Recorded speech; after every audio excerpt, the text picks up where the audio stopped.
nous parlons donc du concept de la foi en Jésus-Christ.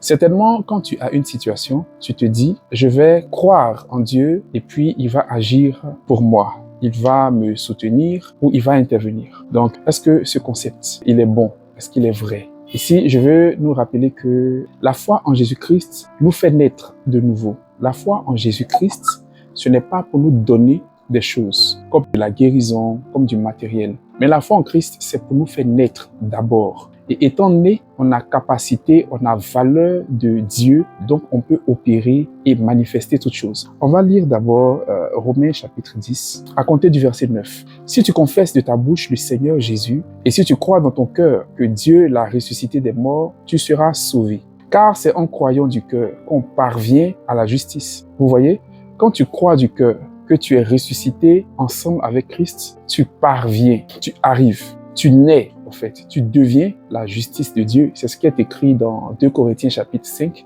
verset 21. Tu deviens la justice de Dieu. Et il dit ensuite que c'est en confessant de la bouche qu'on parvient au salut. Donc, que fait la foi? La foi nous fait naître. Et quand tu nais, quel est l'état que tu as? L'état que tu as, c'est la justice de Dieu. Je peux encore dire, c'est un état d'esprit vivifiant. C'est-à-dire un esprit qui donne la vie. Okay? Rappelons-nous dans 1 Corinthiens chapitre 15 au verset 45, il y a Paul qui explique que le premier Adam, lui, il est devenu une âme vivante. Mais le dernier Adam, en Christ, lui, il est devenu un esprit qui donne la vie. Donc la foi, c'est pour nous faire naître en Dieu. C'est pour nous rendre participants de la nature divine. Et une fois que tu es participant de la nature divine, c'est à toi de t'adresser directement aux événements, aux situations, aux circonstances et à toutes choses. Et dans cet état de nature divine, ou encore dans cet état de justice de Dieu, il faut comprendre que toutes choses ont déjà été créées en ta faveur. Toutes choses sont déjà disponibles pour toi. Il te suffit de d'abord parler, ensuite te mettre à l'œuvre. Mais savoir déjà que tout est fait. Donc quand tu sais que tout est fait, qu'est-ce que tu fais? Tu te réjouis. Je prends un exemple sur un état de santé. Tu sens un mal. Donc pendant que je parle, peut-être que tu as mal. Ok? On y va avec un exercice pratique. Pendant que je suis en train de parler, tu as mal. Okay? Est-ce que tu ressens le mal? Est-ce que tu peux le toucher? Je ne sais pas où ça se trouve. Peut-être dans la tête, peut-être dans le pied. Okay? Peu importe, hein? Dans la poitrine, où tu as mal. D'accord. Quand tu crois, qu'est-ce que j'appelle croire ici? Croire en Christ, c'est accepter d'être mort et d'être ressuscité ensemble avec Christ. Ok? Tu crois à cela? C'est une bonne chose. Est-ce que ça t'a donné de la guérison? Sache que ça t'a donné un autre état. Ça t'a donné la condition selon laquelle tu es né, mais pas du sang, ni de la volonté de la chair, ni de la volonté de l'homme. Donc cette foi te fait sortir du cadre naturel d'homme adamique, le premier Adam. Okay? Cette foi t'a fait sortir du cadre de la chair. Qui es-tu? Tu es un esprit, l'esprit vivifiant.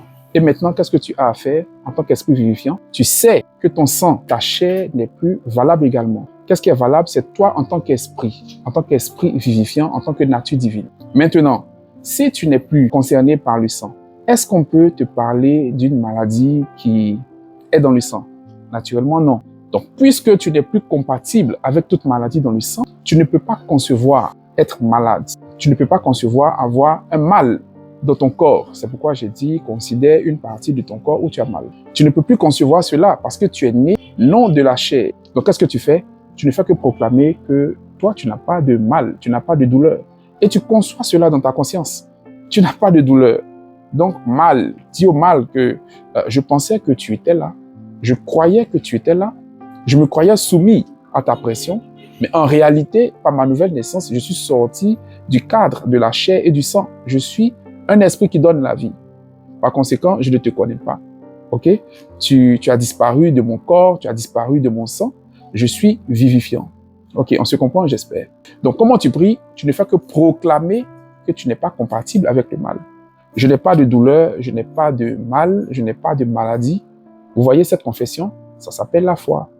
C'est le fruit de l'état que je suis devenu quand j'ai cru en Christ. Tout simplement. Amen.